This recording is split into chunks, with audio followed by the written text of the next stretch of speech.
Valerie, if you want to take a roll call of the members present. Sure. Mike Gore, Here. Mark Sprague, Here. Eric Nealand, Here. Pete Driscoll, Here. and Bob Romer. Here. All right. All right, great. A few minutes until the first public hearing at 7:15. So if we have any correspondence or anything you want to review initially, Valerie? Sure. I didn't have any correspondence to add other than just a couple of updates on some projects. So the first one regarding the master plan, the request for $70,000 to be allocated through ARPA was approved by the select board. That must have been 2 weeks ago now. I'm losing track of time. Thank you. And then directly because of that, we were able to receive one proposal from BSC Group. So the evaluation committee has reviewed the proposal, but we haven't quite yet determined if there are any final questions that we might have or an interview with the consultant. But I'm hoping that we can get them under contract if we do decide to move ahead with them sometime later this month. So that's very exciting. So I also applied for the Housing Choice Grant in order to fund essentially the second half of the master plan work. So things are looking up. And then the Zoning Board of Appeals is also wrapping up both of the comprehensive permit processes. So I believe that in June and July, we'll be finalizing the decisions for both Mallard Lane and 580 Main. And then lastly, I've been working on a grant application in order to extend the pilot program that's going on right now that provides fully subsidized rides through the Clinton Livery Service for adults over the age of 60. So we started providing those rides in November, and we're hoping to get funded for essentially the second year of that pilot program. So that's all I have. Awesome. Great, thanks. Yeah. Well, congratulations on both finally getting a good solid bid and pursuing the grant. Thank you. Yes, it's definitely a relief once all that came together. Valerie, what do you think the timeline is for, like, do we need to have another discussion about the proposal or with the committee? Or I think I might. So I'm out of the office tomorrow and Friday. I think I might check in with you all or ask that any final comments be provided by Monday, so that then I can start final discussions with them. So the evaluation committee is Pete as the chair of the planning board, and then Bob Romer as chair of the master plan committee, and Brian Boyle as the vice chair. So together the four of us will just make sure there aren't any final last minute questions. So yeah, expect an email from me in the next few days. okay, yeah, sounds great. I don't have anything beyond what we discussed yesterday, but if something comes up, I'll respond to that. Okay, perfect. Thank you. All right. So now we have some meeting minutes from last meeting on the 25th. I took a look at and they looked okay to me. If anyone has any questions or comments about them? If not, I'll entertain a motion to approve them. I'll move we approve minutes for May 25th, 2022.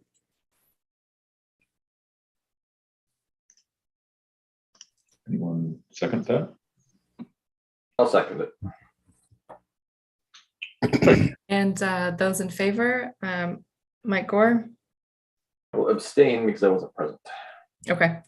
Mark Sprague, Yes. Eric Neeland,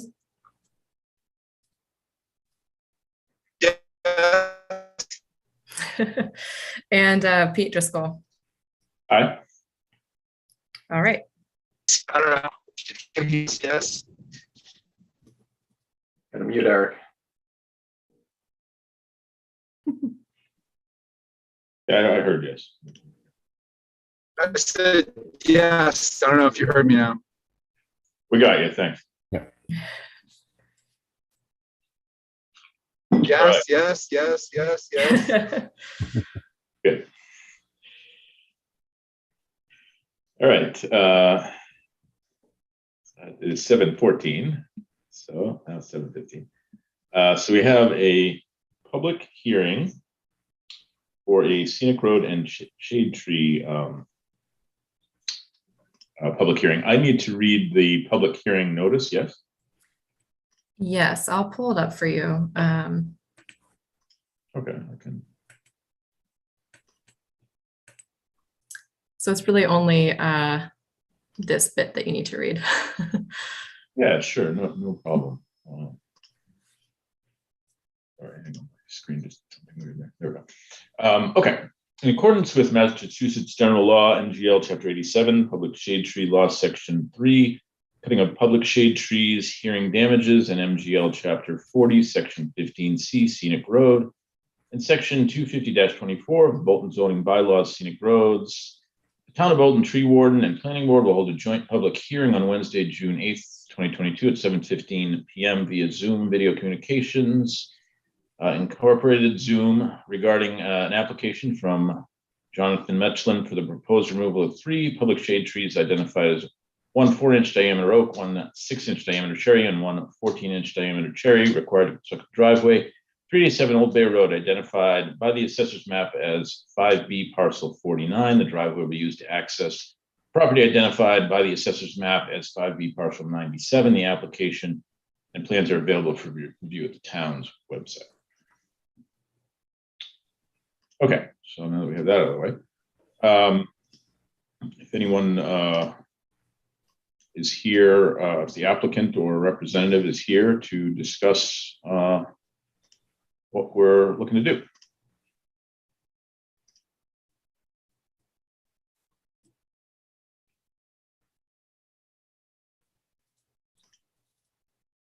Does look like John Mecklin is here.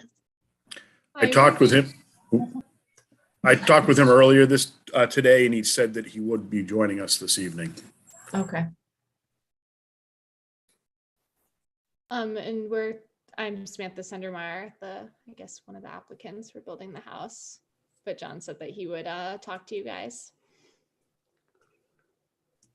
I'm here. I'm not getting my video signal on my screen, but is my audio working? This is Jonathan Mecklin. Yes, it is. Okay. Would you like me to kind of summarize what our project is, or I'm not sure what the protocol is, not having done a shade tree hearing? Does Mark I'm speak here. up, or do I? I'm here. You can just talk about the driveway, John. Okay, great. Thank you all for taking the time to listen to this proposal. So we are proposing to build a house on Lot 2A, which is the very end of Old Bay Road, where it intersects Ballville and Wilder Roads. In reviewing the driveway proposal with the DPW and the prospective buyer, who is now the owner of the lot, we came up with really the very best access point, providing the safest, not so much entry to the lot, but leaving the lot. There's some pretty fast traffic going both ways on Old Bay Road. And the location that we came up with as optimal on Old Bay Road is actually a few feet over onto the neighbor's land. But this lot has been sold to a family member. So in a very cooperative fashion, one neighbor is going to grant a driveway access easement to the new project. And the resulting entry point onto Old Bay, again, in conjunction with with pretty much all parties involved is as shown on this drawing. Putting it here would necessitate the cutting of 3 trees that are called out in Mark's notice. So any questions? Any issues? I believe the tree warden has, I know he's examined the trees and believes that this won't really be any detriment to the neighborhood or the road if these 3 trees are removed for the driveway.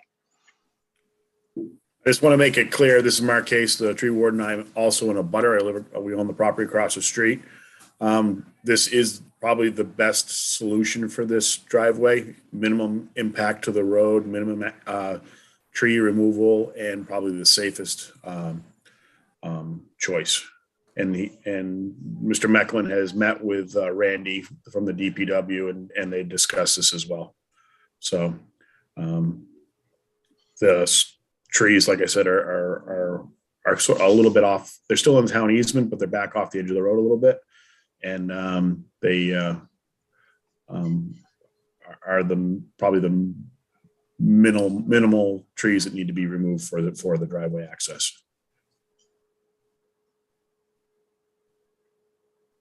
Okay, thanks very much both for sharing. Yeah, I mean, the trees aren't noted on either of the location of the trees aren't noted on either of the plans here, but I guess as you said, Valerie, that's not necessarily a requirement that we have right now. Right, exactly. There's no formal application that we have, so. This is John Mecklin. Anecdotally, the curb cut, so to speak, is around 12 or 14 feet wide, and the trees are pretty much as closely as you could place them right in the center of it.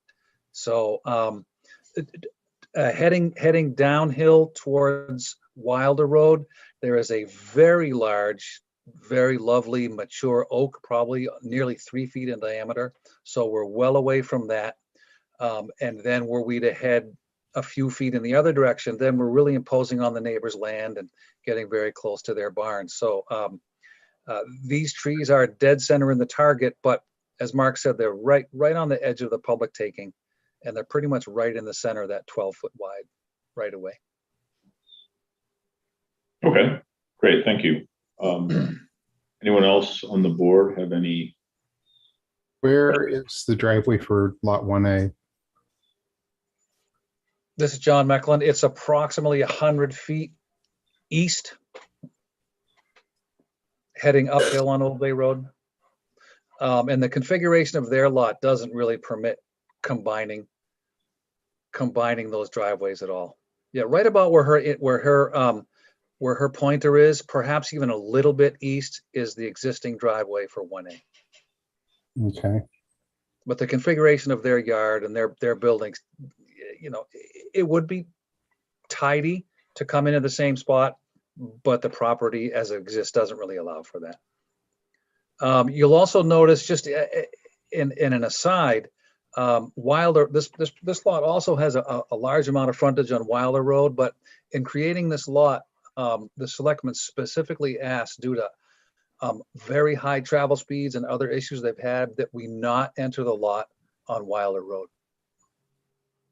There is also very steep banking on that roadside that doesn't show up on this plan. It's much safer to enter on Old Bay.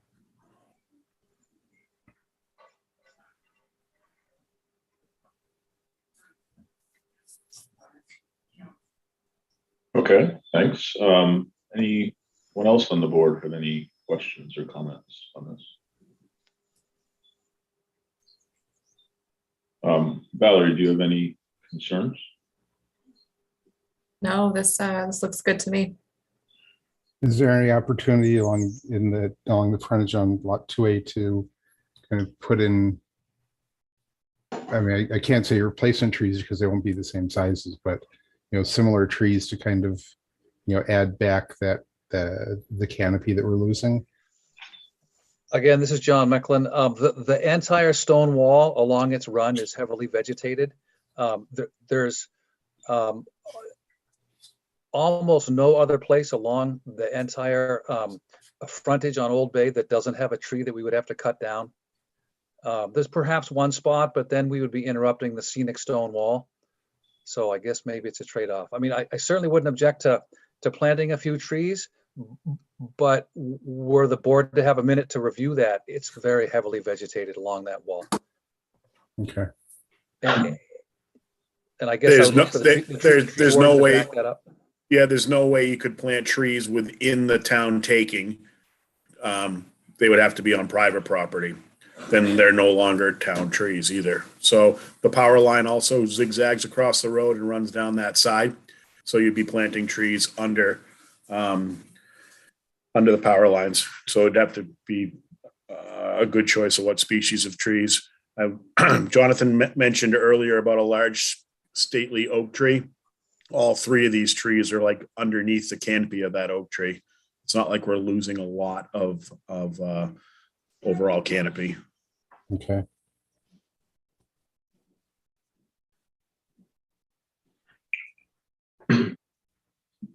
Okay, any other members of the public attending the hearing that would like to comment on this proposal?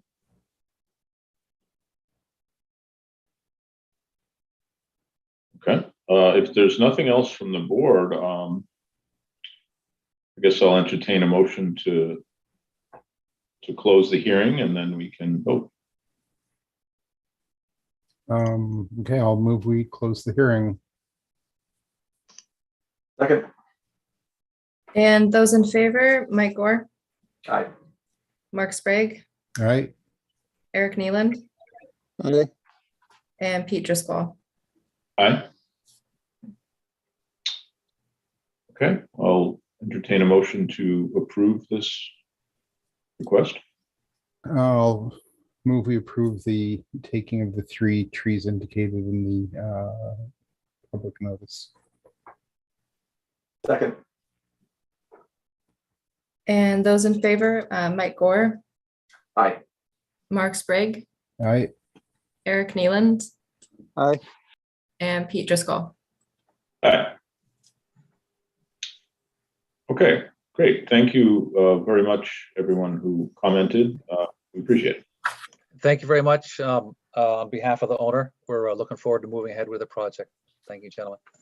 Yes, Great. thank you. Look, Good luck. And Valerie. Thank you. okay, we're a couple minutes early here, which never happens. But just looking ahead to the business, the item on the A&R plan for 89 to 91, that's going to be, we don't need to talk about that tonight. That was Right, exactly. That'll be pushed to the 22nd. okay. Sounds good. I think the other items that we have on the agenda are a little more, will take a little more time, so I don't want to jump ahead quite yet. But my understanding of what we're going to do, and we can pause a minute until just give folks a time to come on if they are. We kept the hearing open here because we wanted to review the decision and allow the applicant to have any feedback. And if they were good with the decision, then we'd close the hearing and move on to decision, if I'm remembering correctly. That's right. Yep. Okay. And is the applicant going to join? I don't know. I'm not sure. I emailed him the decision, and I have not heard back. Yeah, is it here? Oh, here it is. Sorry.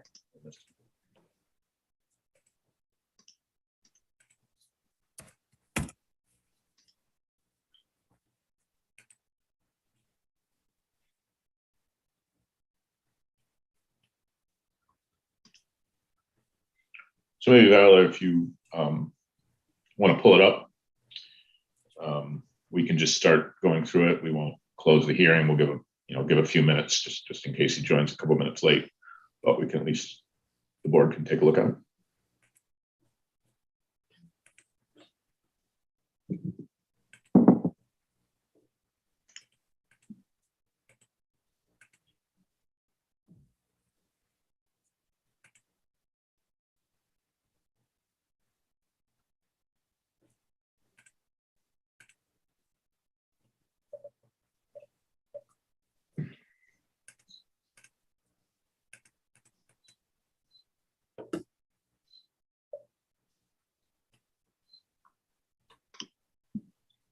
And just for clarity, this is the one I'm not allowed to vote on, correct? Because I was delinquent and missed too many. I had too many tardies. Yes, so Okay, so do we have enough folks to vote on this? we do. It would only be Mike, Eric, and Mark. So Okay. yes, Jim could also vote, but he's not here tonight, so. Okay.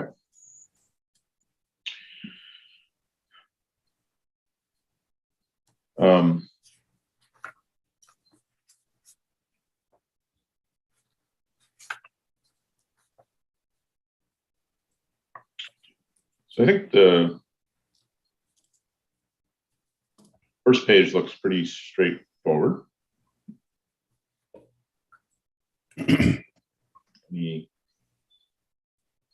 comments or questions there? And I think the second page looks pretty straightforward too. I still have not received from him the follow-up letters from Mass Wildlife or the report, but we could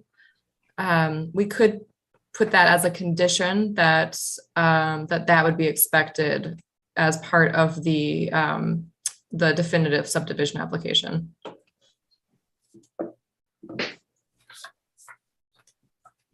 Okay. I'm okay with that. Anyone else objects? I mean, it's at this point we're taking his word for it that you know of what they what feedback they provided.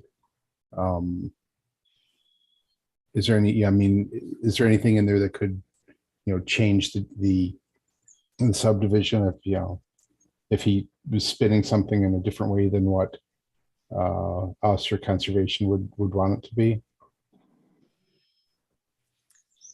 I mean, yeah, that's a good point. We could wait to get that document back. I mean, when did you request? I mean, did you request that from him? Yes. Several weeks ago, presumably. Yes, and I believe we asked him at the last public hearing to provide that documentation. Yeah.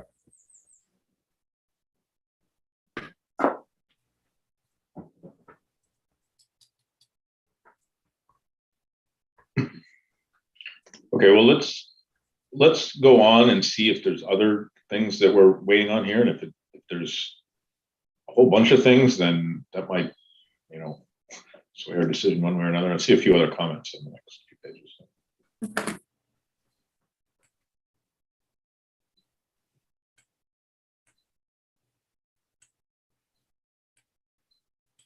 That comment's really, it's a big, he'll need to provide that anyhow. That doesn't necessarily need to hold back this decision. It's Okay. more of a reminder to me. Gotcha. So we're saying, so it shall show no more than 6 lots. And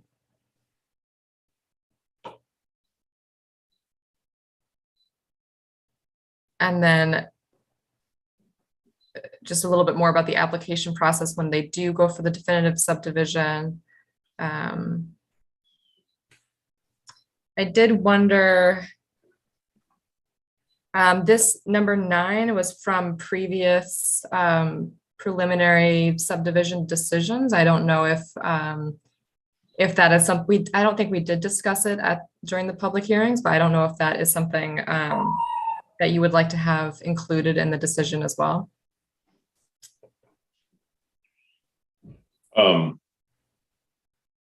Yeah, I think it's a good thing to have there, unless there's a reason not to have it. I mean, it's usually we look for that on the subdivision plans, where trees are going to be there. So It's a requirement, isn't it, in the subdivision plans? Or Yeah, it might be in the rules and regs somewhere that we would like that.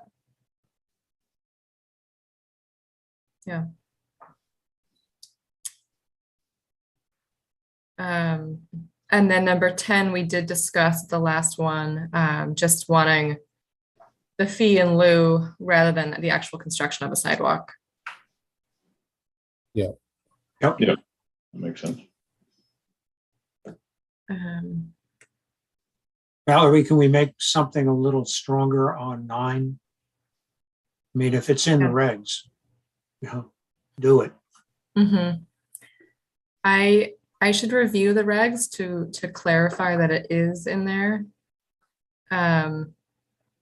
We could also add, yeah. I was just gonna say, I don't know if this was Century Mills specifically, but I thought it was something like every 75 feet or every so many feet, there needed to be a shade tree. I remember there being something like that, but I could be getting it confused with Century Mills since they have their own situation. No, because Houghton Farm had the same requirements. Okay. And I'm sure the requirement is there for Moderator Way.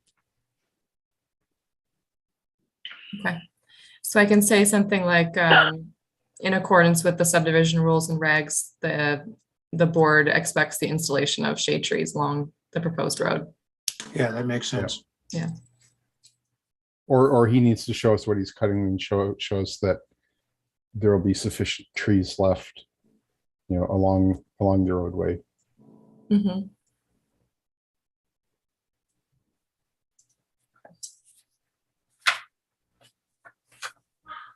Because I definitely with Century Mill, we went through and allowed them not to put some shade trees because there was like an original tree close enough that we accepted that as a shade tree, essentially.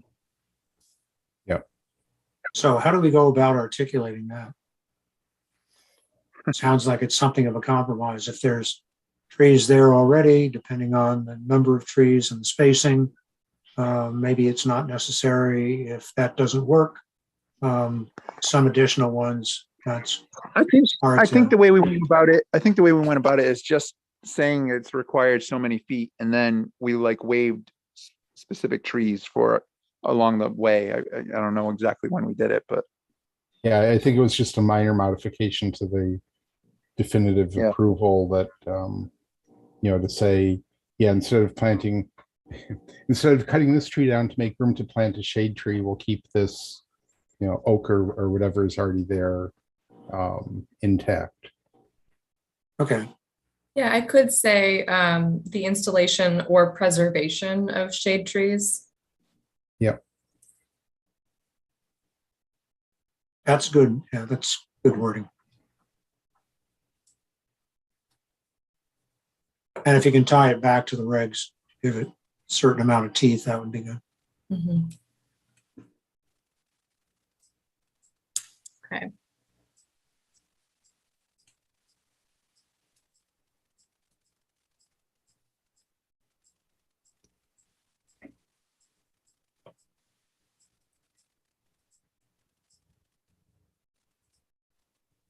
My other questions here were about whether, I believe this is typical for other preliminary decisions that the board has approved in the past.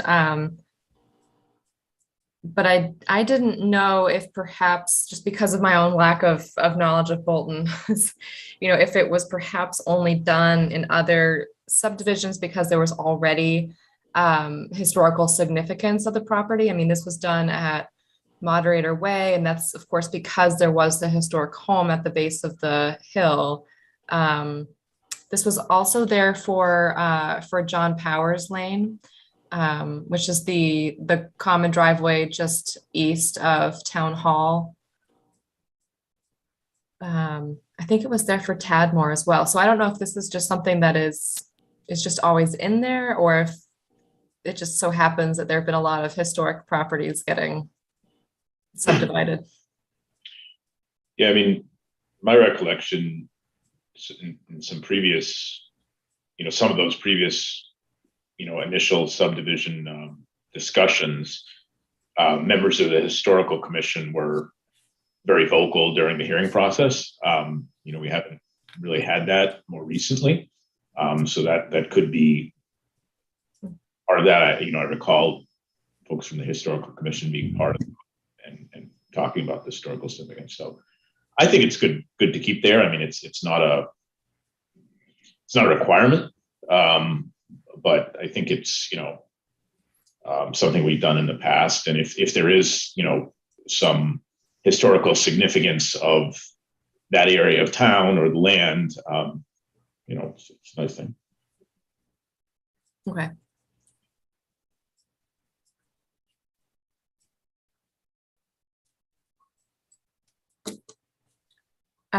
Number 18, I just figured it doesn't hurt to ask. Understanding that it's only on the 8th home that an affordable unit is required. Just figure they could think about it if they can. If they can create it, that's great. If not, it's not required. But Yeah, I mean, in general, it's something I'd like to get changed. We can talk about that, when we're talking about yeah. bylaws and such. Yeah, we can always ask. Yep. Something that comes Yeah. up. Yeah, the only other thing I know, at the last meeting, we talked about requiring the 50-foot conservation, or asking for the 50-foot conservation easement to be deeded over as part of the open space and not part of the individual homeowner lots. Yes, right. Thank you. Yeah, I can add that as a recommendation. Yeah, it was in the minutes, so yeah, you should be on record about that, but doesn't hurt Okay. to. Thank you. Yeah, that's a good note.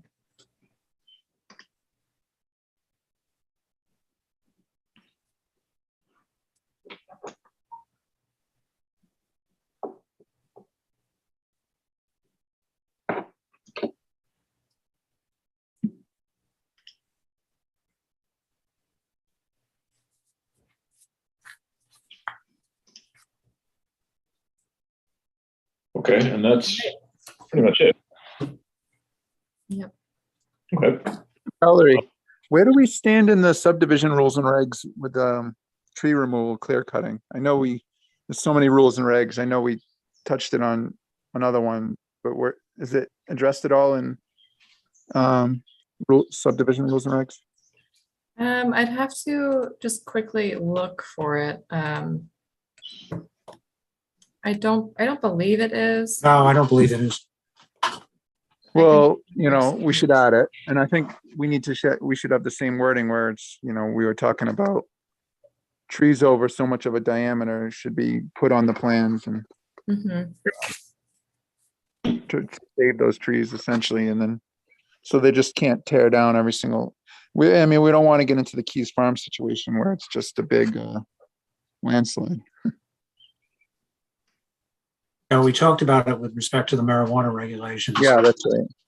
Yeah. I think we ought to broaden it. Good point, Eric. We can talk about it a little bit more at the other agenda item, because I think it could be, it's always stronger to have it in the bylaws rather than Yep. rules and regs. So Couldn't we put it in this preliminary though? Something, we don't want clear cutting of the lot, or yes, could we put definitely. something in there? Yeah, I can say the board, yeah, I'll think about language there. So something about a recommendation. Yeah, or we'd like the limit of cut of cutting be shown on the definitive plan, with any trees over some size being specifically noted.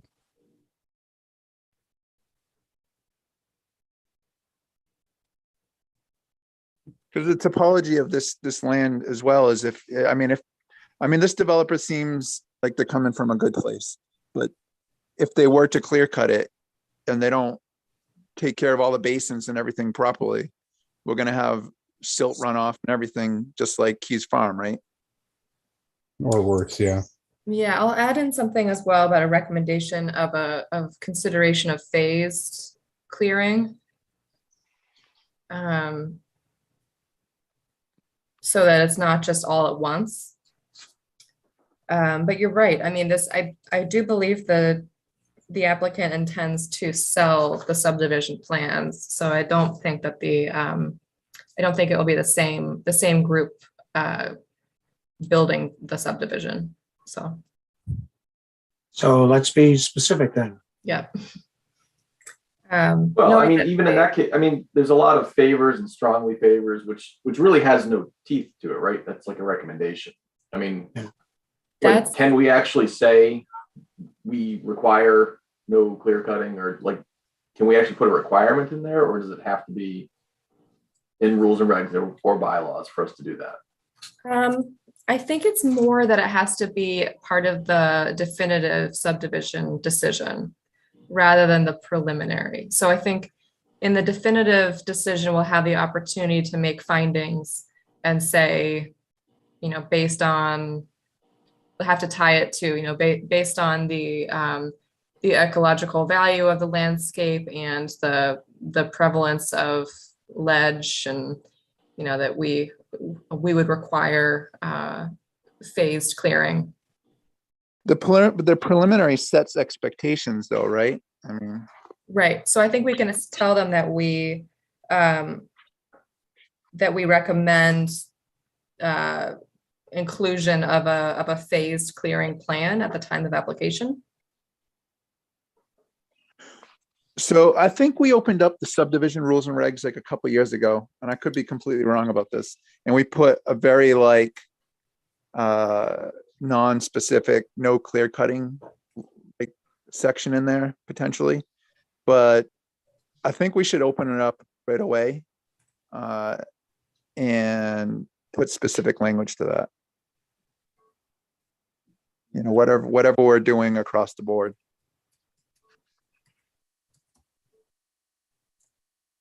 So, I mean, what you're suggesting, Eric, is that we make the recommendation in the preliminary, and then we work very quickly to modify the rules and Yep. regs and potentially think about putting it into a bylaw or Exactly. enhancing the bylaw to reflect that. So we have a Yeah. progressive approach that deals with the present and then ultimately deals with the bigger picture.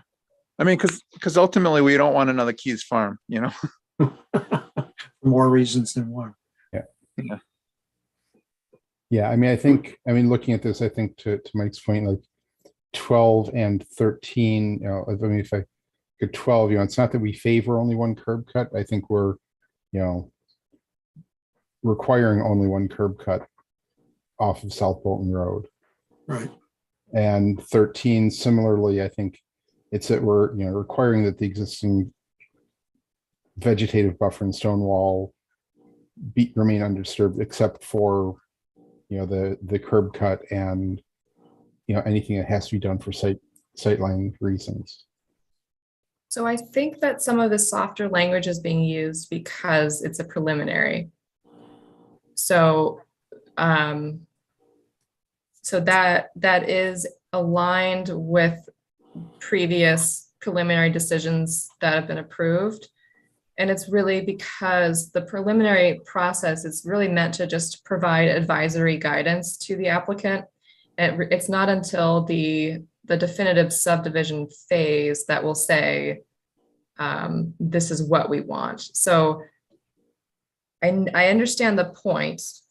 I do think that telling them we favor something or that we recommend something in this case is as strong as we can really be. Well, lacking the regulation, that's about all we can do at the moment. Right. But hopefully if we can move that forward fairly quickly, when we get to the definitive subdivision review, there will be something a little bit stronger in place. What's the timeline on this project, Valerie? Do you know? I don't know. It typically does take it could take 6 months before they come back, but it could be much sooner. Particularly sooner because this project it didn't have much of a difference between the conventional plan and the Fosberg plan. So that's why I'm thinking they might be a little bit farther along than another applicant. But I don't know. So it's hard to predict how long it might take. Okay. Yeah. What's the typical turnaround time for regulation promulgation and review? This one, the subdivision rules and regs would take a little bit longer simply because there are other items in the subdivision rules and regs that I would want to change. It's faster. It's certainly faster than doing a zoning bylaw. So with the marijuana establishment rules and regs, I started working on that probably back in February or March. That of course was a complete, creation. So that's about 4 months total time. But it also depends on everything else that's going on in the department. So there is that possibility if you could integrate Yes. the other things you're thinking about, that within 6 months, we may have something a bit stronger. exactly. Yeah. Yeah. Okay. That's possible. Can I take maybe this is a good place to ask this, an even further step back, not necessarily about this subdivision, but preliminary subdivision plans in general. This isn't like an A&R, approval not required, where, it's just, we make sure it's the proper shape and the proper frontage. And then basically we have to approve it as long as it meets the bylaws. This is for a subdivision preliminary plan.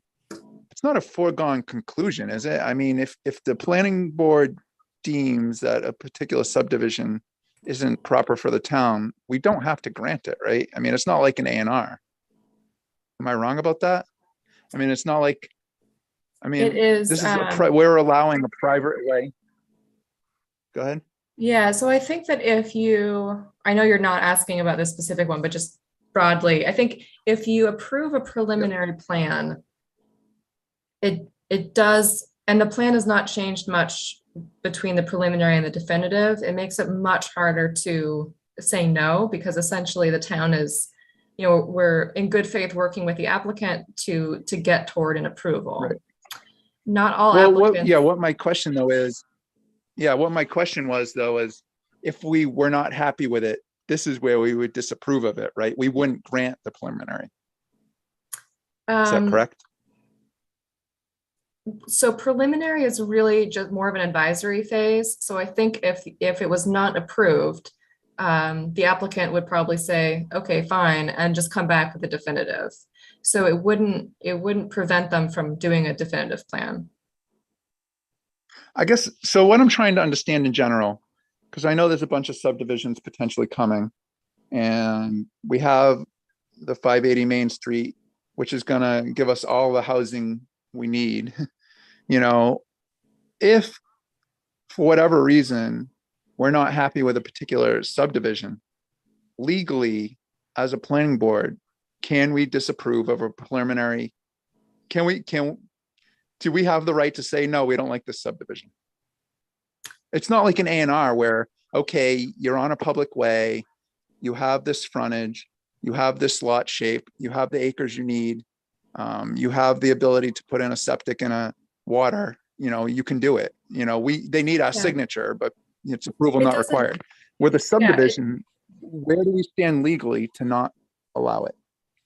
So it wouldn't be at the preliminary phase, because again, denying it then does not prevent them from just coming back and doing a definitive. It's really just a discussion. And the document, the preliminary decision just formalizes the fact that the planning board had this conversation with the applicant. So if you wanted to deny a definitive subdivision, that is a quite high bar to have to meet. And it would not be tied to affordable housing. You would need to prove that that essentially what they're proposing is not constructible. So there's a serious flaw with the engineering. There is a serious concern with, some element of that plan. Perhaps they did not grant a deadline extension, and so therefore the planning board could only make a decision on the materials in front of them, and then you decide that's not enough information. So it's I have not personally seen a subdivision be denied in the state. It's really about conditioning a subdivision. So really, if you don't want a subdivision, then it's more about working with the applicant to figure out what would make it economical for the applicant and also acceptable to the board. So is it an issue with density? Is it an issue with open space allotment? It's quite difficult to deny. But you could put conditions on it Mhm. that would make it very, very difficult to construct. I'll get another question though. If something came up in hearings or from the perspective of the board in the definitive application and the decision-making process that differed substantially on what the board's position was on a preliminary, would that be a problem? If something new, totally new came up that hadn't been addressed in, what amounts to guidance, would that be a serious problem? No, it would not. So sometimes applicants can choose to come back for a second preliminary decision. They can keep coming back to the board with preliminaries as much as they want, really. You're still allowing them to make changes, and understanding that with the time period that passes, there could be a lot of external factors that may change whether the subdivision is buildable. So other reasons to deny could be based on how they construct a public water supply, if they're going on individual wells, and let's say our peer reviewer feels like it's not constructible that way, or if there's severe conservation concerns on the property that the board feels would damage the ecological value of a resource, for example. And it's difficult. The applicant can always appeal that decision to the state, to land court, and you have to meet that threshold. It can still be approved, yeah. Well, because if I had 20 acres and I had, I don't know, 200 feet of frontage, I could only build, or I could build I can only build one lot or a couple of backland lots, basically. You could construct a trying to subdivision. understand. You could construct a subdivision road. Well, right. So I guess if say the town didn't have any notion of a subdivision, would it fall back to a state law, basically? Whatever Yes. that. Yeah. Do you know what I mean? Yes. Yeah. So it's kind of like when we had to pass a marijuana. It's kind of like how when we had to pass a marijuana bylaw, and if we didn't, it would fall back to the state. So essentially, if we didn't have a subdivision bylaw, it would fall to state, rules and regs. It's the subdivision control law. So section 81L is. So it's not at our whim, essentially. It's we have to find a really solid reason of why we wouldn't want the subdivision. Yes. Like stormwater, Yeah. erosion, resources. Right. And it would need to come Historical, after. would historical count?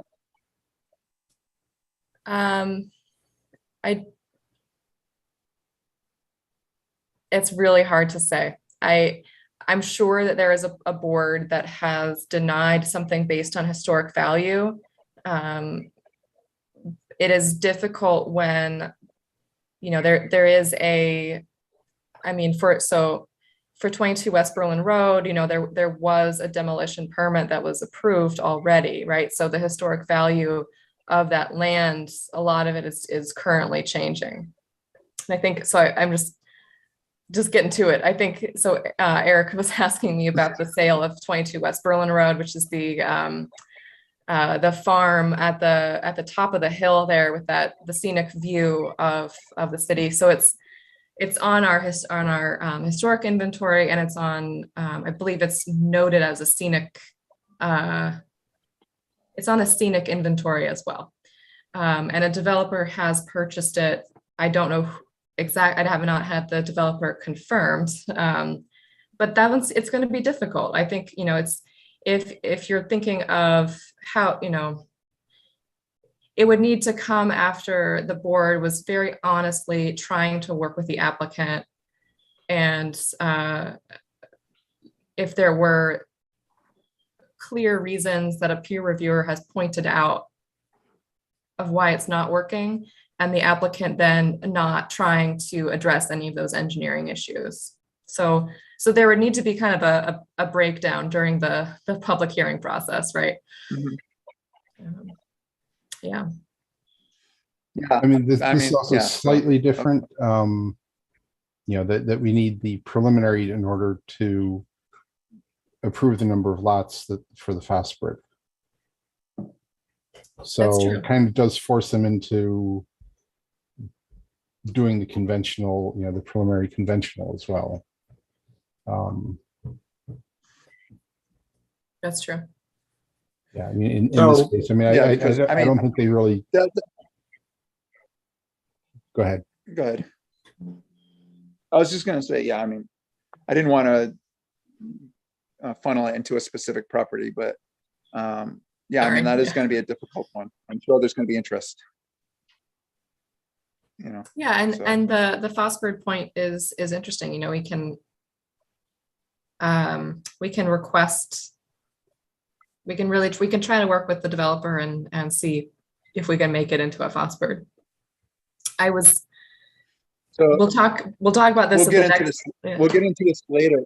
Oh yeah, we'll get into this later. But you know, what if I don't want to say the words poison pill because that's probably not good to say. But like if we increase the inclusionary to every 4, the inclusionary bylaw to be every 4, you know, like I don't know if we could change the economics a bit to make it a less desirable subdivision to build or something. I don't know what we could do, but You could change the Fosbury to allow in order to encourage a Fosbury over a conventional, you could allow a density bonus. Right, so saying, so what? I think there already is a bias to encourage the phosphid. Yeah, I think they need to produce the conventional, but I think the phosphid bylaw kind of encourages using the phosphid and not the conventional, which Yeah. isn't really being done in this case. But in fact, they're essentially the same, other than some lines shaved off to give us the open space. It's not really the spirit of the phosphid, which would be to cluster these and leave more undisturbed open space. But Anyway, I'm sorry, Pete. I'm veering this off into a vastly different direction. So I'll ask more questions when we get to bylaws, I guess. Hey, Valerie, along that line, do you know where Harvard stands on their open space residential development bylaw? I think it's been paused a bit, and their planner is leaving his position at the end of the month. Oh So dear. I think it's paused for a while. But that, I think, addresses a lot of what we're talking about. Yeah, You know, greater density, more open space, varied type of residential housing. You know, it changes the approach. It's the next step beyond phosphor. But I absolutely. think, Eric, that's to some degree what you're talking about. Yeah. Yeah, if you increase the open space requirement and allow a density bonus, you're further incentivizing the FOSPERD and kind of requesting, as Mark was saying, kind of the true spirit of that, which is an actual cluster of homes. So perhaps we Yeah, and need I to, think that's something we really need to investigate fairly soon while we have time left. And a range of types of homes as well. exactly, Um, yes. Condominium in the true sense, but with carefully thought out architectural guidelines, so that you can have pretty high density, but fit it into the environment and have a fair amount of open space. Yeah. So what we need to do is have a seminar to explain that to the public after we learn ourselves. Yeah, I might actually, before he leaves, I might reach out and ask what kind of grant might have covered their speaker. I'm forgetting his name right now. Randall Arendt. Randall Arendt, yes, yeah. Find out what he costs. Yeah, it's get a grant. Yeah. But as for this subdivision, I think I'm good with it. Yep, same here. I just think we don't want to surprise them in a definitive result that doesn't address some of the things that we least warned them about or it's suggested in a preliminary. Right. Okay, so given, know exactly what we want to do here, Valerie, I'm thinking maybe we should close the public hearing on this and then maybe hold off on voting on the decision until you make a few changes, plus we get that letter. As the applicant's not here, maybe it's not like a time crunch, so we just do that and vote on our next meeting if that sounds good to you.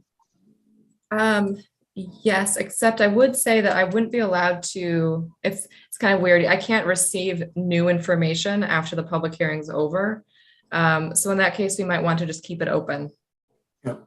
Okay, that's fine too. Yeah, Yeah, I think we've requested the information, he hasn't gotten it to us, that just keeping it open another meeting probably shouldn't be a big deal. Yeah. Okay, that sounds good to me. So in that case, we can get a motion to continue to our next meeting, which is Second. And I don't know, I think we have something else on the agenda already. We do. We have public hearings at 7:15 and 7:45. We could put this on for 8 or 8:15. Yeah, let's do 8:15. That one will probably. What's the one at 7:45? That's the marijuana rules and regs. Oh, it'll take just a couple of minutes. It's no big, yeah. 9:15. Yeah, do 8:15, I guess, and see how we do. Mark, you're an optimist. Okay, I'll move that we continue the hearing for what are we talking about here?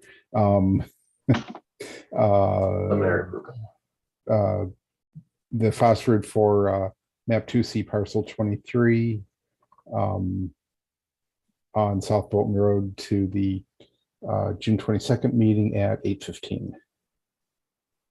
Second. And those in favor, Pete Driscoll, Aye. Mark Sprague. I'm sorry, Pete, actually, you were not a voting member on this. I keep forgetting. Okay, so Mark, Eric Nealand. Aye. And Mike Gore. Aye. I right. as well, actually.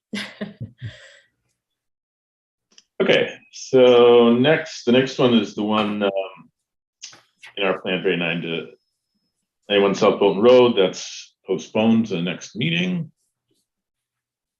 And so now we have review draft regulatory opportunity matrix for National River Communities Resilient Lands Management Project. So Valerie, if you want to drive us through this, that'd be great. Sure. So this document is a draft that's coming from the consultants at BSC Group and Linnaean Solutions that are working with Bolton and Clinton on the Municipal Vulnerability Preparedness Action Grant. So they've done a brief review, not a brief review, they've done a pretty thorough review of our zoning bylaws and provided a few or a number of suggestions, preliminary suggestions for how we may want to amend our bylaws in order to be more climate resilient and climate conscious. So the way I think that we should do this, so it's more at this point, at this phase in the grant, it's a little bit more about thinking of this from the perspective of not necessarily what we want to adopt and amend right away, but more, are there any items in the zoning bylaw that the consultants may have overlooked? Or would you have any questions for the consultant about these recommendations that they have?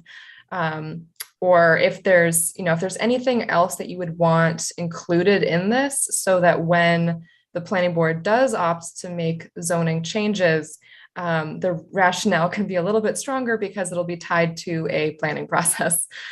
So we can start looking through this if I can just get computer to work a little faster. I've already provided just my initial feedback to them. I don't know if you had any questions about that. Let me share. Okay. So they did look at other types of bylaws throughout town, but this is just the one for the planning board to review. Over Zoom, I don't know what the best way is to kind of go through these. Have members been able to take a look through them? I looked through it briefly. Okay. Yeah, I'm in the same mode, briefly. Yeah. Okay. I would like to spend more time on it, frankly. Okay. So yeah, perhaps it's better just to note that this link is here. And if there are questions and edits, I would suggest trying to make those as soon as possible, as the grant is, it's a 2-year long grant, but this is one of their many deliverables. So they may be trying to wrap up this part of their review shortly. So if you're able to get any feedback in the next week, I think that would be preferable. Yeah, that's fine. I didn't expect it was going to be this detailed.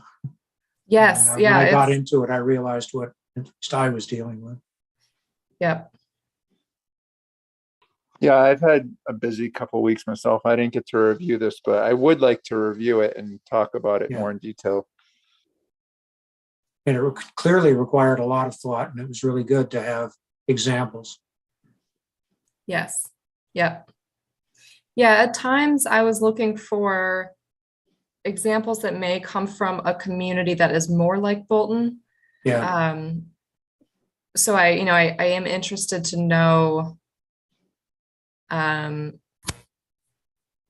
if for a few of these, how it might work in a developing suburb. And also there are a few from out of state. So I would like just confirmation that our state enabling code is similar enough to the other states on here that altering our bylaws in these ways is still legal. But okay, so I'll stop that share for now. Valerie, I think Yeah. one of the questions I had in a number of the cases was a little more specificity. When you get into soil types and what the implications are, well, gee, how do you go about determining that? And how do you rate it? And how do you prioritize it? And, good words, but And some- that's part of what I mean too about, what do we do with that extra information? I don't know. I think that is just something, so soil types, I think that's something that you can put on a plan, but I don't believe that the board would be able to regulate, okay, so this is prime agricultural soil, so don't build a home on it. I don't think you're able to Right. really do anything with that information. I think it's really just more about understanding better how development is going to alter the landscape, so that we can ask for other conditions of a decision. But it's tough to know exactly what the how that might change a determination. I mean, Well, I think, it also I think sounded based like on this- the soil types, you could in theory say, this is a well-draining soil, so septic systems can be smaller, so we can be more dense here as opposed to over there, which is very clay and will require larger systems, and you don't get the same density there that so that would be some, how it could be used. I'm not sure if we want that level of, if we want to be doing that type of thing in the regs or not. But along those lines, that sort of thing might suggest things like a common septic system in an area that would accommodate it, and put housing in an area somewhere else that wouldn't accommodate it. So you can have more dense housing without impact on the, broader impact on the environment. But that Right. goes into, a bigger perspective on a rural approach to residential housing, open space approach that would certainly address that kind of issue.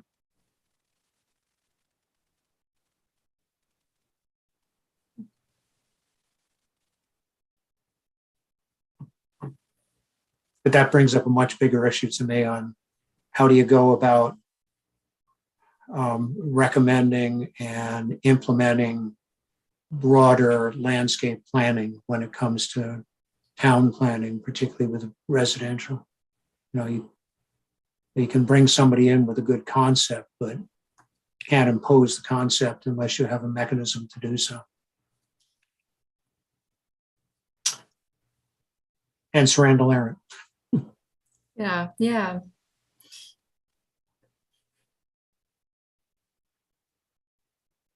Okay, so the outcome of this is we review it in more detail and get comments back to you and questions back. And Yes. I think some of the questions, certainly on my part, will be neat idea. How do you do it? Yep, exactly. Yeah. Yeah, that'd be great. So any questions for the consultant back in the next week would be fantastic. But of course, we can keep discussing. We can use this matrix as we think about what else we want to change in terms of the zoning bylaw or rules and regs. And once it's finalized, we'll be able to take another look at that as well. Good. But it's an amazing piece of work. Yes. Regretfully, I think it applies a little more to Clinton than Bolton, but that's okay.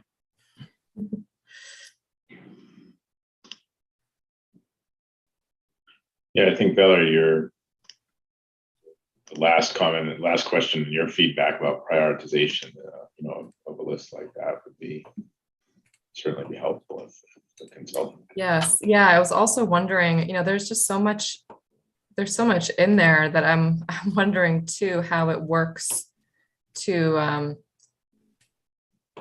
with the number of staff that we have, how do we, if we really are going to start having more bylaws or more intense permitting processes, at what point do we need to have more staff to be able to support that? So that was. And How did it come about that we got included with Clinton in this grant? I mean, did we apply for it, or how did it come about? It seemed to come out of nowhere. So this is the efforts of Rebecca Longvall, our conservation agent. So she has worked on, this is the second action grant that she has received for the town. So she went through the municipal vulnerability preparedness work, which was called the Apple Country Natural Climate Solutions Project. And that was a shared endeavor with Harvard and Devens. And then this time she's partnering with Clinton as we share a lot of natural resources. So these grants are also just always more successful if you're able to have it as a partnership between towns.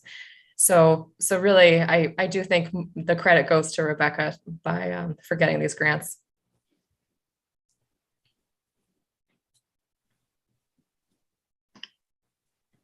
Yeah, that's great. Okay, well, we'll take a look and we'll continue to revisit.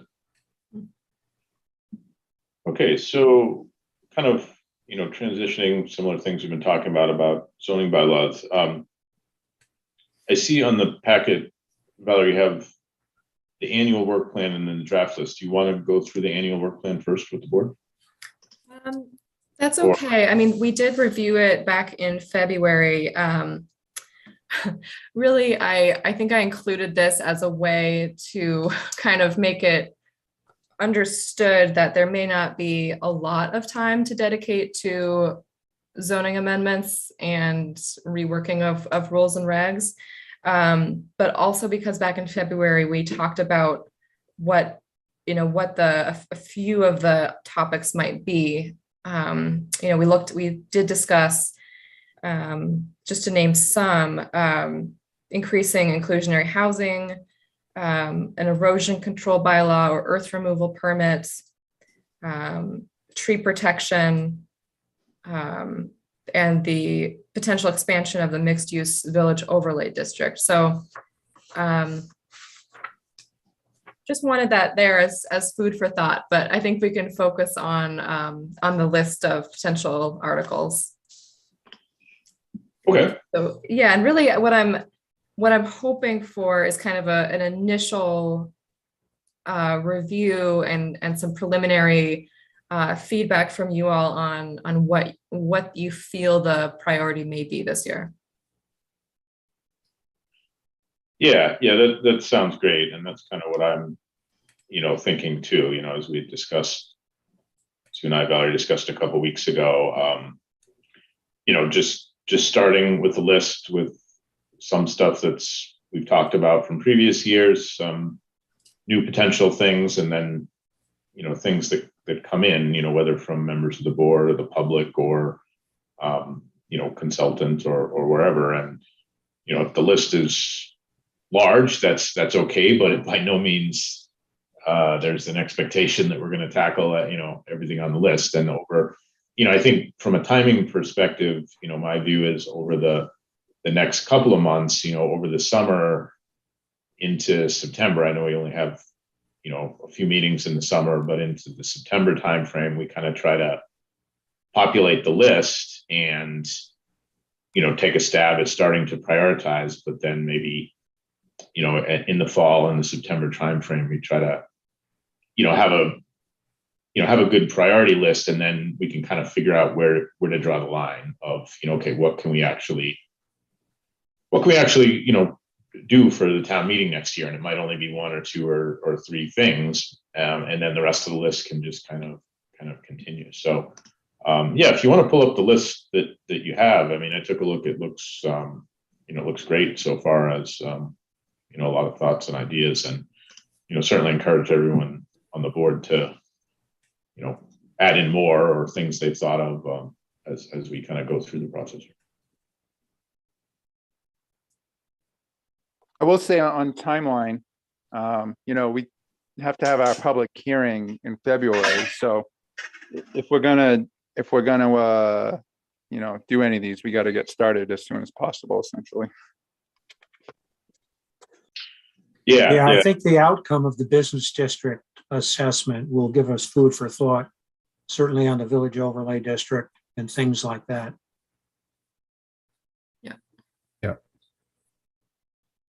Yeah, I mean, I think a few of these are probably fairly straightforward. Moving site plan approval, I think, assuming the selectmen or select board agrees with that, I mean, that should be a pretty straightforward article to put in place.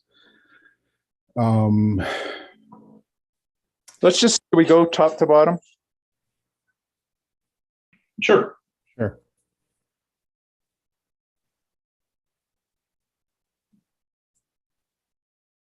So the earth removal bylaw, this is the first time at least, and maybe I was sleeping at a previous discussion, but the first I'm at least hearing, what is that exactly the So- idea? Yeah, so right now Bolton has in the general bylaws a provision about the removal of loam and gravel, stating that it must be in association with a building permit. But it's very difficult to enforce. So an earth removal bylaw could look like, requiring a special permit for anything over, 10,000 or 20,000 cubic yards of material. So essentially, once you're getting to 2 or 3 truckloads of fill, then you need to get a special permit. So the point of this is to make sure that you don't have a developer coming in and just selling off all the material on a site and just stripping it and then leaving. So also you want to avoid the situation where a developer may be selling off gravel or loam from the site prior to getting a special permit. So it holds a little more teeth if you have it in the zoning bylaws rather than just general bylaws. It could also be, if a homeowner is wanting to, install a barn, but they need to clear off quite a bit of land in order to do so, they would need to come in for a special permit so that we can condition kind of the phasing of material removal of materials. Okay, it makes Yeah. sense. So if it was part of a subdivision, though, would it require like a separate special permit? Like they'd have to get one for the earth removal and then the subdivision permit as well? Yes, so I've noticed that Bolton has not previously combined special permits. But you can definitely combine them. So you can do one permit that's erosion control and site plan approval and subdivision and definitive subdivision approval. So it can be one document that covers all 3 things. They would hopefully come at the same time, but if not, you can do a separate document. Okay, gotcha. What if about the- fill? Where do we, I think we were required to be like state approved, like some type of approval, but is there any way to like make sure the fill isn't contaminated, or is that in the bylaws somewhere? I'm not sure. Yeah, Well, that that's a is, state requirement. yeah, that's also, it is in our bylaw, in our rules and regs. Right, you need to see the truck slips to make sure that it's clean fill. Yeah, and we built a common. I had to certify all of that. Okay, so that's, Yeah, to Valerie's point, though, I think we have had, and it's not been in the recent past, people who've gone in and sold off loam and gravel just to make money on the sale of loam and gravel. And I think has significant environmental implications in terms of flooding, runoff, and environmental vulnerability. Yeah, I mean, this also gives us the ability to, when we're looking at a subdivision to set, to kind of do the math to say, how much loam is going to be left and how much is going to be spread on the yard, sort of thing. Yep. to prevent some of the issues that we've had where, they've provided a minimal amount and then sold off the rest. Okay. Is there any requirement anywhere in the regulations about how much loam cover you have to put on? There is, there's some amount, and it's taking me a while to fully digest the subdivision rules and regs, but there is some in that document. I believe that there's a lot in that document, but it would be great if it were in the zoning bylaws a little bit more. Okay, Yeah, because I we believe, have seen cases in which loam has been sprinkled. yes, yeah. I know that in past decisions, it's been pretty explicit exactly how much loam we've wanted to see. Okay.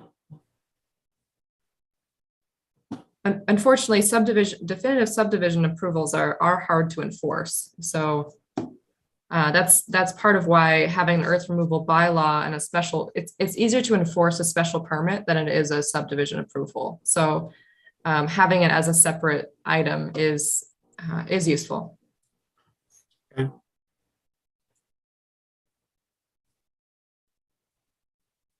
Okay. Sorry, just when you say coordination with the select board, does that mean coordination to write the bylaw or coordination for the special permit? Coordination, in part because this would now come through the planning board and not the select board. So kind of, so that we're not stepping on someone else's toes, I do want to have those conversations about, whether a general bylaw would still be needed, and just make sure that we get their approval on making any sort of change prior to moving forward. Okay, yeah, makes sense. Thank you. Yeah. So again, one of the interesting questions come up specifically with loam is somebody decides to set up a turf farm and Okay. scrape off the top 3 inches of loam on an annual basis. Where does that all fall? Gee, it's an agricultural pursuit. That's great, isn't it? Well, not really. Yeah, I think you found the one example that we would not really be able to, Right. can't Do anything really do about. much. Well, Yeah, but I mean, you can, I was gonna say, presumably if they're scraping off 3 inches of loam, as they're harvesting the grass, they're going to be replacing that for the next crop. Well, but they would not be, necessarily. yeah, and they might also not, if they're doing it on land that has prime soils, they over time, they will be changing the quality of that soil. Yeah. Okay. So just to keep going through the list, an erosion control bylaw, it's quite similar to the earth removal in the sense that, once you hit a certain threshold of clearing that has a certain percentage of slope, that you would need to have an erosion control bylaw or erosion control special permit. So again, just trying to make sure that that even the just a regular homeowner isn't causing a lot of environmental degradation or runoff onto other properties. Sure. Yeah, that makes sense. We definitely had some runoff and erosion issues. Yeah. Situation. The tree protection bylaw is a lot like what we've talked about with wanting to quickly add it to the subdivision rules and regs. But as a bylaw, I've seen there's some towns that do require a 1-to-1 caliper inch replacement. I think that's seen as a little bit, for lack of a better term, kind of snobby, but or at least that's kind of the towns that have that are quite well to do. But I think that there are other forms of a tree protection bylaw that we could, that create that would make more sense for Bolton. So it may not be an exact 1-to-1, but it could be 1-to-1 for trees over 6 inches, or for trees over 10 inches. Right, And and it needs to be size and type. yes, right, exactly. Or at least to the approval of the tree warden, or, native species only. We're covered there then. Now, would this be just for commercial subdivisions, or could we do it for small lots as well, or would we not do it there? Would we do it over lots of certain size, or how would that work? I believe it's likely only allowed in conjunction with with work done. So you wouldn't be able to dictate on, your house, how many trees you remove. You are able to log your own land. So it does have to be worded rather carefully. But I think if it is in conjunction with a special permit for a commercial use or a special permit for subdivision, then you can. Common driveway? Right, yep. Can it be enforced on an A&R lot? No, I don't believe so, because that would simply be, by right building of a single family home. I can look into it. I haven't done all the research for these yet, so so I that's a good question. I need to research it. Yeah, it seems like we would want to prevent clear cutting on an A&R lot as much as part of the subdivision. So. So if we did a tree protection bylaw for subdivisions and commercial lots or whatever, do any towns have like a logging bylaw or something? I don't know. Is there anything like that? I Like don't if know. somebody has- I can look into it, but I do believe that that's something that through state law, that you are allowed. Mhm. You are allowed certain provisions there. So I'll have to look into it. Well, I mean, at least if we can do it with subdivisions and commercial lots and stuff, that would be good. Yeah, I mean, so the way around it would be for the developer to buy the land, log it, and then come in with the subdivision plan. Right. So I think that you'd have to word this so that you would not be able to disturb land, I'll have to look into it. Yeah. It definitely seems tricky, but I think, it's necessary and to combine with the erosion control as well. I mean, because we've seen the outcome of not having control over it. Yeah.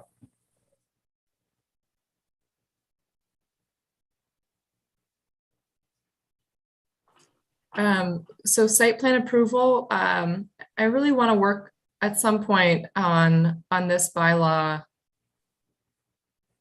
So it's quite awkward the way it's currently in the bylaw, and it doesn't apply to as many things as site plan approval typically applies to. And then it's also held by the select board. So that's another one that I would want to grab from them at some point. It's curious that it's their purview, isn't it? I think that there were several types of permits. So I think it's because Bolton had a select board far before they had a planning board, that there Oh, okay, are, yeah, of course. that's a lot of those are still with the select board, but it certainly makes it awkward because an applicant can go get site approval without any, real comment from the planning board. And then by the time they come to the planning board with, with a plan for a subdivision or for another special permit, it's a little too late, right? So my preference would be to have special permits come forward that are a lot of these things in combination. So being able to do an industrial special permit with earth removal special permit with site plan approval, all in the same document. So it's kind of where I'm headed in the next few years. It's going to take a while. No, that makes, I mean, it goes back to the, hey, mom, can I do this? Dad said it was okay. Exactly. Yeah.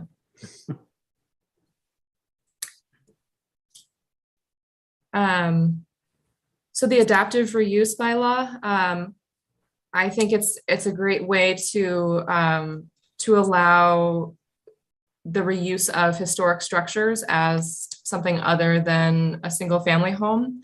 So being able to, by right, convert it into a multifamily home or into a mixed use development or into a business would be great. So essentially you would not be altering the exterior of the structure, but just altering the allowed uses within. But that would address parking among other things, I assume. We would have to talk about that too, yeah. Yeah. Yeah. I mean, it would be similar to the carriage and barn bylaw where we allow, Yeah. you know, a business in there, and we do address parking for that. So. Yep. And then consideration of increasing the inclusionary zoning percentage. So I can do some research. If this is a priority this year, whenever it is a priority, I would do research on what other towns currently have and think about what is still economic. So I know that a lot of other towns are headed more toward a somewhere in the range of 12 to 15%. In some cases is still economical before a developer chooses to go for a 25%, comprehensive permit. So on that front, I mean, we're basically covered, with 580 Main Street.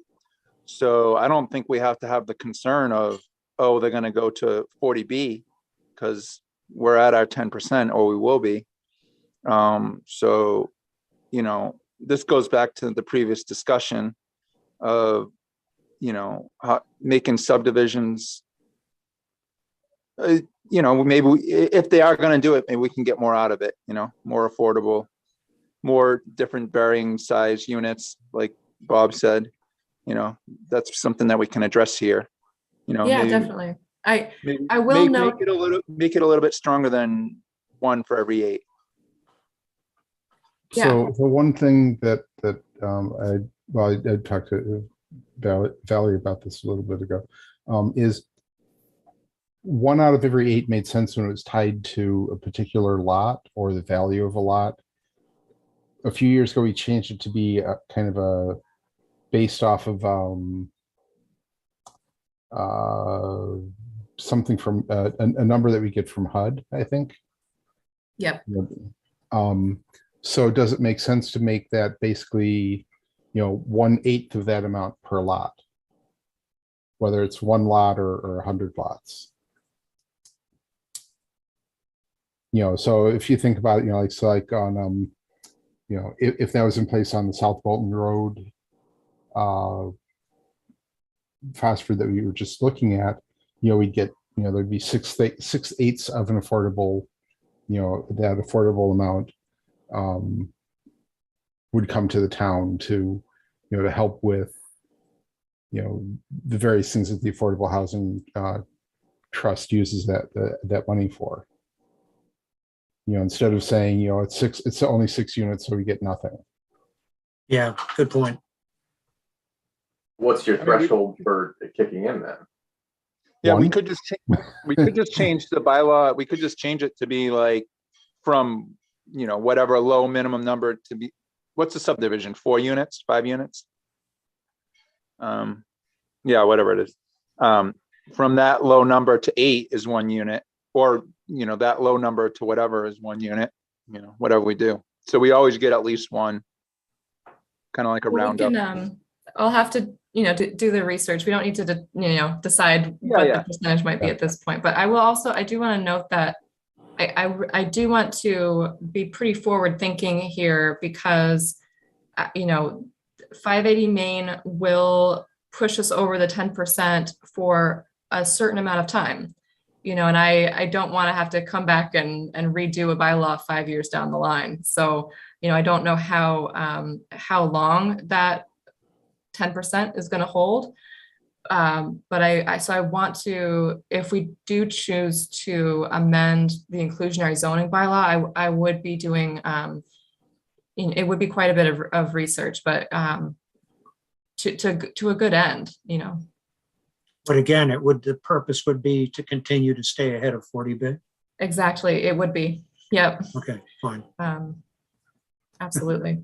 Good objective. I mean, to stay ahead of 40B, and I wouldn't mind, changing the economics of building a subdivision. They're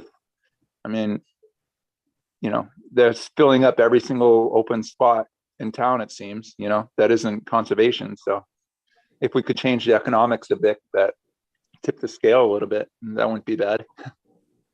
Well, I think in some respects, we need, once we get past 580 and get past the threshold of 10%, we need to start thinking more broadly about affordable housing in terms of what the town really needs for its service personnel, the fire department, police, teachers, et cetera, and focus on developing an approach and bylaw and regulations that really try to get there.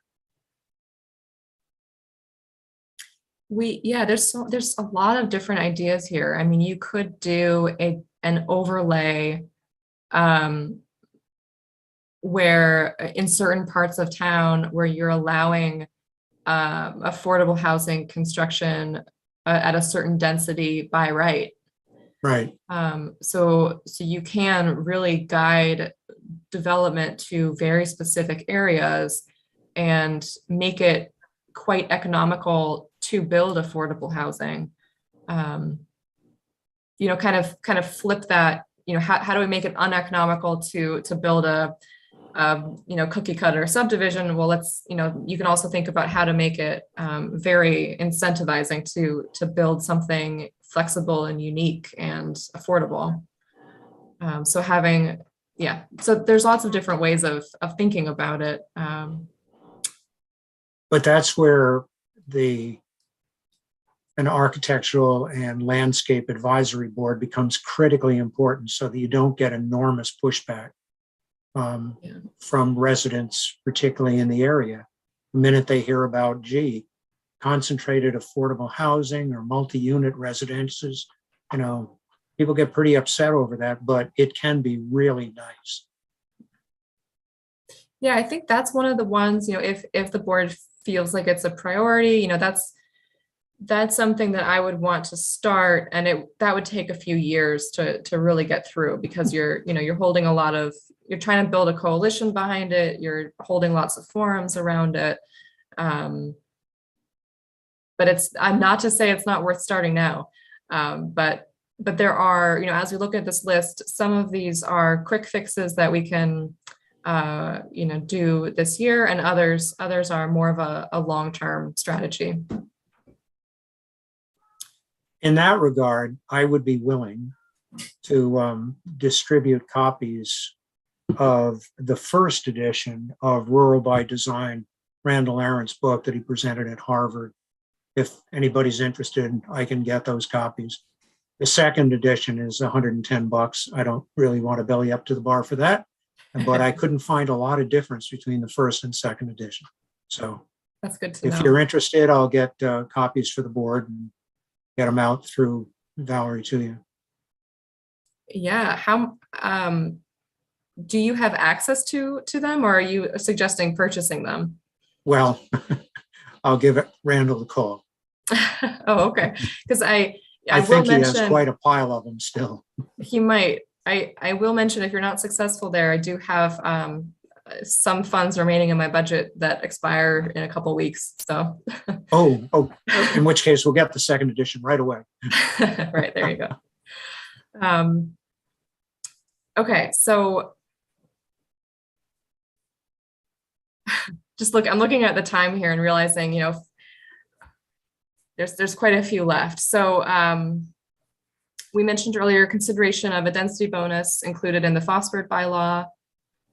The shade tree scenic road, On the faster, I think there's also Yeah. some cleanup of wording around like the wetlands and you know, yes, the amount that can be gifted and that's or that you know is can be put there. And I also think looking at, you know, reviewing the percentages that are, you know, that are there may make sense.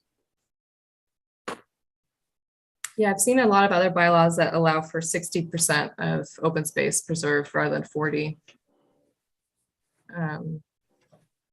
Okay. The shade tree scenic road, just a quick clarification there. Driveway permits, I would love this to be reworked. I know the DPW director does as well. To be blunt, it just doesn't make sense to have this in existence. So it's, you know, it's simply, it's a very odd bylaw to have.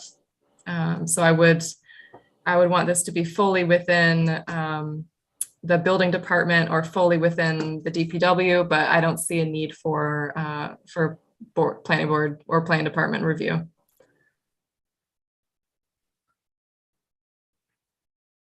Yes, and you're talking about like single family driveways, like one lot driveways to a public way. Exactly.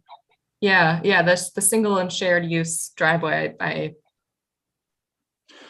Yeah, I mean, as long as it's approved by whatever the building inspector or DPW, you know.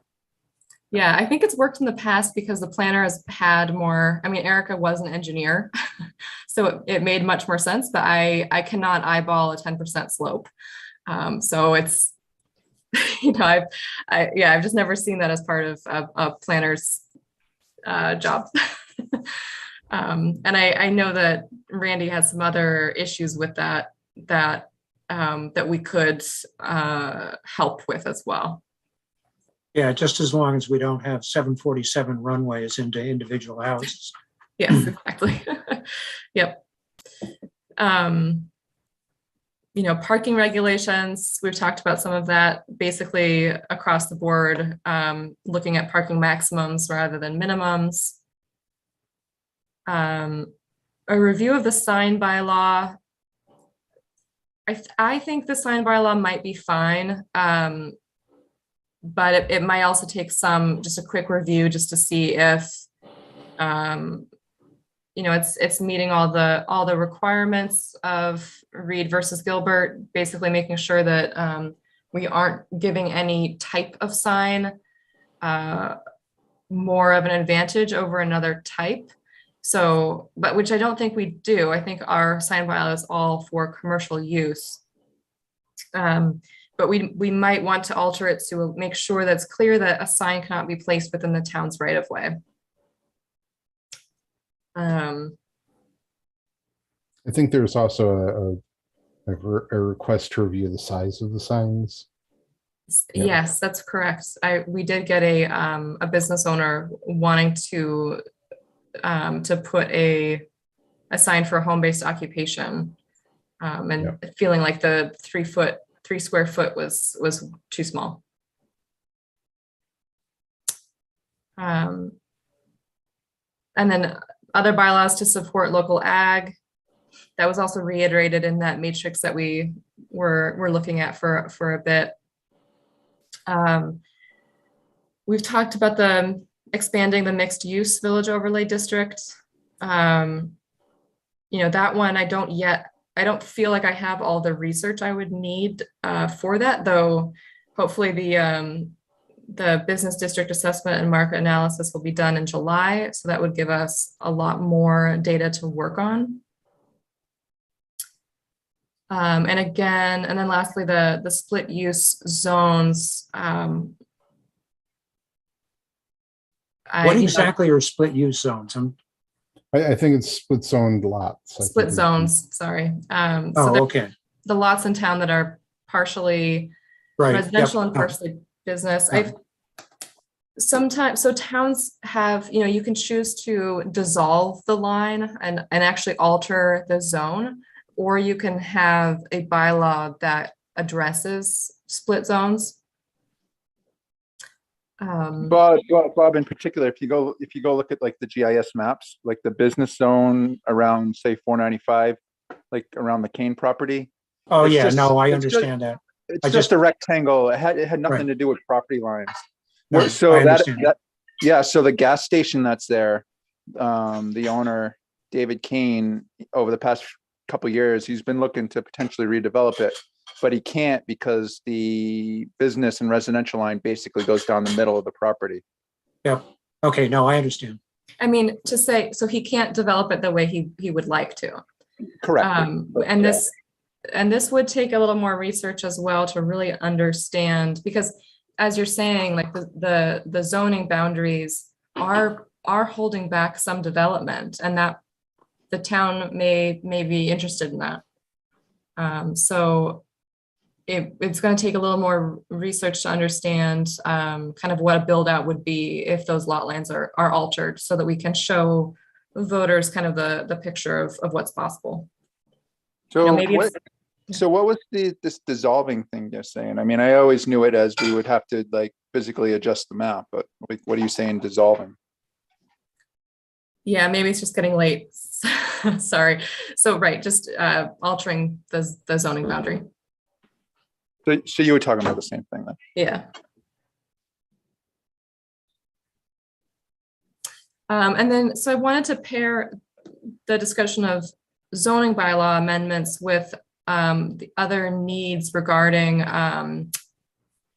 rules and regs and altering application procedures. When I consider my work plan, I kind of think of these as the same chunk of time, toward a similar goal. So we've talked about, I think I mentioned in a recent meeting, the need to create kind of a broad special permit rules and regs that would allow us to clarify how we approve decisions for kennels, bed and breakfasts, and accessory apartments. It would also provide us with an application process. Right now I'm working with someone on a bed and breakfast application and or submission, and there's just, there's only so much I can ask for legally without a process. We talked about amendments to the subdivision rules and regs, and then the Fosford application form needs to be reworked. And there needs to be a scenic road and shade tree application process.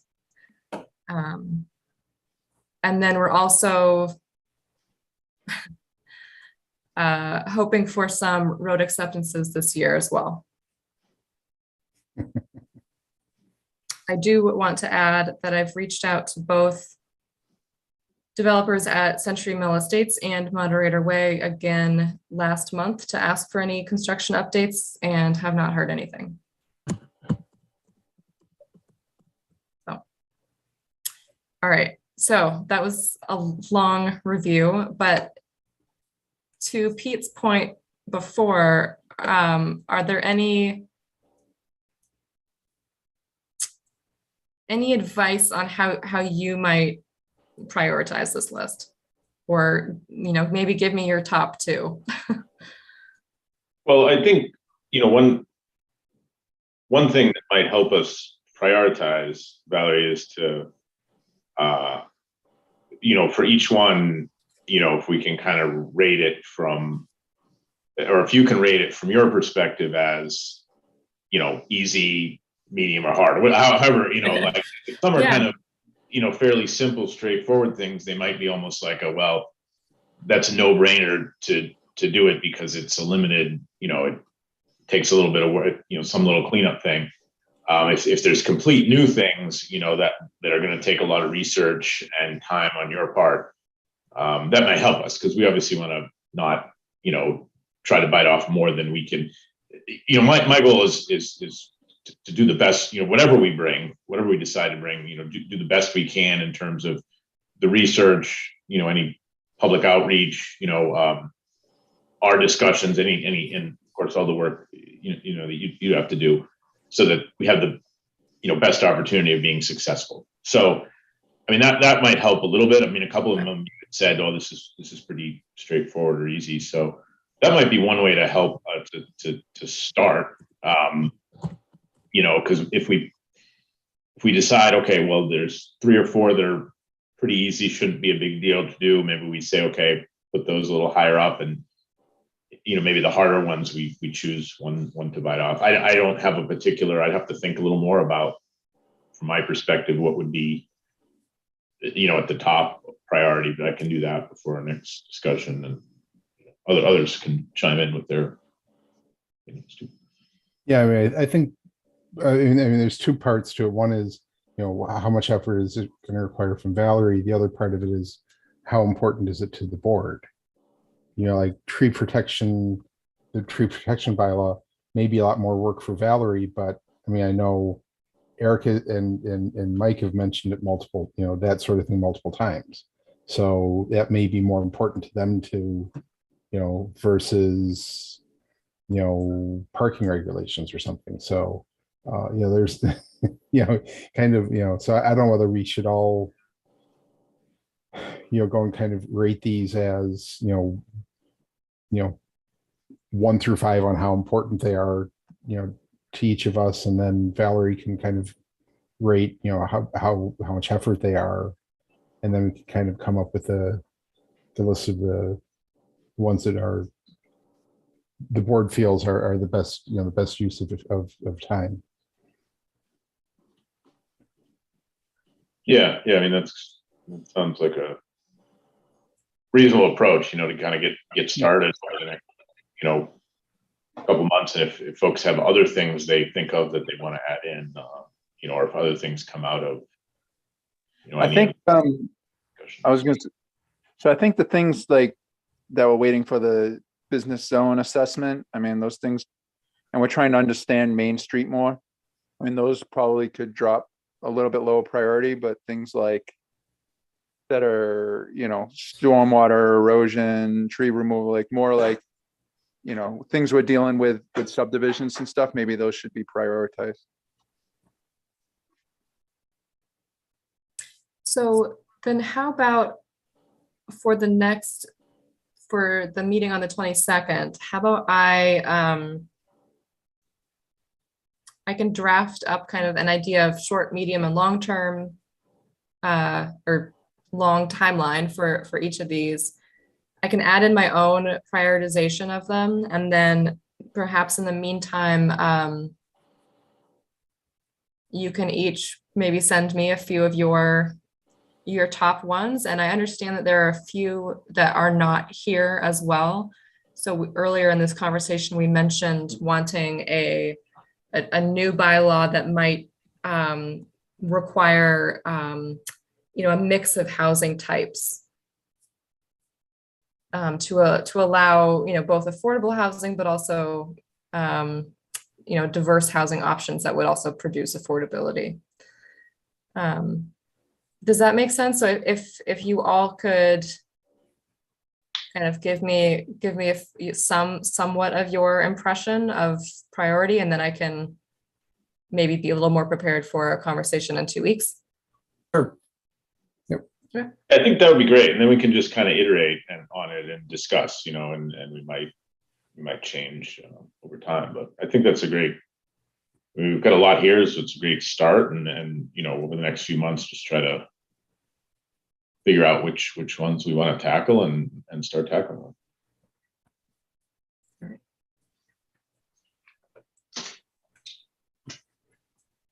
Okay, well, I believe that's the end of the agenda. Unless anyone has anything else they'd like to discuss quickly, I'll entertain a motion to adjourn, and we can see how the Celtics are making out. I'll move we adjourn. Okay. And those in favor, Mike Gore, Aye. Mark Sprague, Aye. Eric Neeland, Aye. Pete Driscoll, Aye. and Bob Romer. Yep. Great.